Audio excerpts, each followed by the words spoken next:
Hey guys, welcome to CCL Biology, the channel for easy to understand biology lessons. If you are a high school student who needs some help with your general or AP biology class, or even if you're a college student taking that intro bio course, this is the channel for you. I am your friendly bio nerd. Thanks so much for tuning in. In this video, I'm going to be talking about matter, elements, and atoms.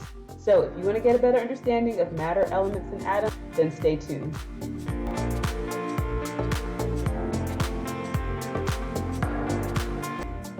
While you're here, please hit the like button below if you find this video to be helpful. And if you want more easy to understand biology lessons, then be sure to subscribe to my channel and click the bell to get notifications for new videos every week. Okay, as I said, we're going to be talking about matter, elements, and atoms in this video. Now, this may sound really basic, but it's important to make sure that you have a good understanding of these fundamentals because they keep coming up. They're going to keep coming up again and again in your biology class. So let's go ahead and get started. Let's take it all the way back to elementary school science and talk about what matter is. Matter is anything that has two characteristics. It has to have volume, meaning it has to take up space, and it has to have mass. So there's a weight to it. So almost everything that we experience with our five senses is considered matter, and even things that we don't. So the food that we eat, the water that we drink, even the air that we breathe. Yes, air is also considered matter. Air takes up space. If you blow up a balloon, you'll see that it's filling up because it's the air taking up space. And air also has mass. It can be weighed. So again, if you can see it, hear it, smell it, taste it, or touch it, it is probably matter. So in that case, what would not be considered matter? Well, our thoughts and our dreams, those aren't considered matter. They may take up space in our head, but don't take up any physical space, so that's not matter. The words that I'm saying right now are not considered matter, but the breath that I'm using to say them would be considered matter. So what does matter have to do with biology? If biology is the study of living things. Well, living things or organisms, you and me, are also made of matter. So plants, animals like us, fungi, and bacteria, we're all made of matter. It's literally the stuff of life. So, by the way, you may have, your teacher may say, oh, this rock is matter, or they may say this rock is made of matter. The people just kind of, refer to it differently, but it's the same thing. I don't want you to get caught up with that, whether someone says this is matter or this is made of matter. It's not a big deal. It can be used interchangeably. All right, so now that we know what matter is, let's talk about what matter is made of, which is elements. So it takes elements to build any single piece of matter. So what is an element? Well, it's a substance, but not just any substance. It's a chemical substance in its purest form. So it's undiluted, it's not mixed or blended with anything else. You cannot break an element down into another substance, at least not by chemical means. You can't break it into another element or something like that. So I like to think about it like a stick of butter. Now this is not, the perfect example because butter is not really an element, but in the sense that if I were to just have a plain stick of butter, not honey butter, garlic butter, or apple butter, or anything like that, just a stick of butter. So if I were to cut that stick of butter into several pieces, no matter how many pieces I cut, I'm still just going to get butter. It's not going to, break down into or change into something else, just pure butter. So again, kind of a loose example, but just to kind of paint a picture of what an element is. It's a pure chemical substance. So there are a bunch of elements. You are not going to have to, probably don't have to, you shouldn't have to memorize all of them. For our sake, for living organisms, there are some elements that are essential for us to live, so those are called essential elements.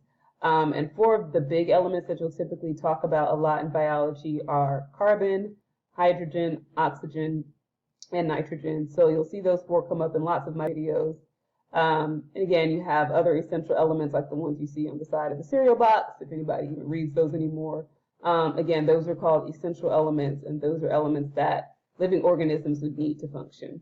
So the other elements, it's not like they're unimportant, they're just not considered essential. Living things don't need them to survive. All right, so we can actually combine elements with other elements. Like if I go back to my butter example, if we did butter and say garlic, make garlic butter. So when we do that, when we take an element and combine it with another element in a certain fixed ratio, we now have a compound. A compound is a substance that's made of two or more different kind of elements. All right, so let's take a look at what I have here on the screen. We've got some elements and we've got some compounds. So here on the top row, you see H2, hydrogen, O2, oxygen, N2, nitrogen, and Cl2, chlorine. So each of these is showing pairs of the same kind of atom. We've got two hydrogens, two oxygens, two nitrogens, and two chlorine. So these atoms have come together. And I talk about in another video that I'll link below how atoms can come together, like how you see them here and stay bonded to each other.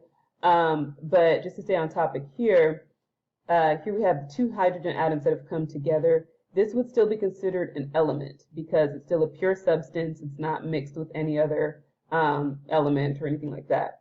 Same with these two oxygens, same with the nitrogens, and same with the chlorines. These are all elements, okay? Now, if we go to the second row, so here we have a nitrogen atom and an oxygen atom. So they've come together, these elements have come together in a fixed ratio. So now we have a compound that is called nitrogen oxide. All right, same here, we have the compound of H2O, two hydrogen atoms and an oxygen. That makes H2O, which of course we know is water. We have one nitrogen that has come together with two oxygens. So that gives us the compound nitrogen dioxide. And lastly, we have a carbon atom here joining with two oxygens to give us carbon dioxide.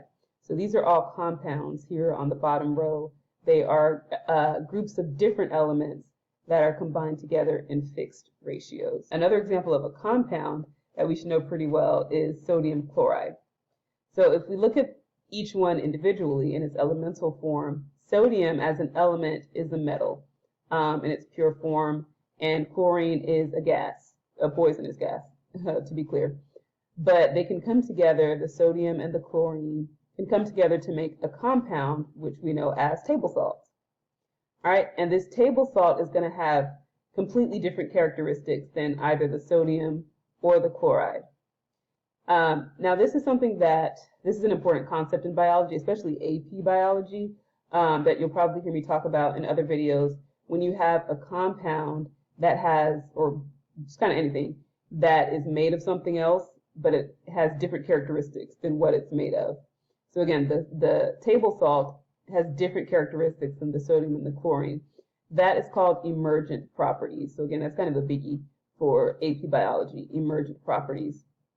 So let's look at that a little more deeply. If you look at sodium, it's a very reactive metal, and then chlorine, a poisonous gas. But when you put them together, you have this, super chill, harmless item that's found in your house that can, treat your wounds. It makes your food taste good, all of that. So completely different properties. So let's think about a compound like a cake. A cake is a substance that's made of various components. You've got butter, sugar, vanilla extract. I'm not a big baker. I don't know what all goes in cake. But imagine with me that all of those ingredients are like elements. So you would have your butter element, your sugar element, your egg element, your, nutmeg, whatever else goes in there. But those are all elements. They're all in their pure form before they're mixed up, of course. They're all pure, undiluted. But they come together in fixed ratios to make a compound, like cake.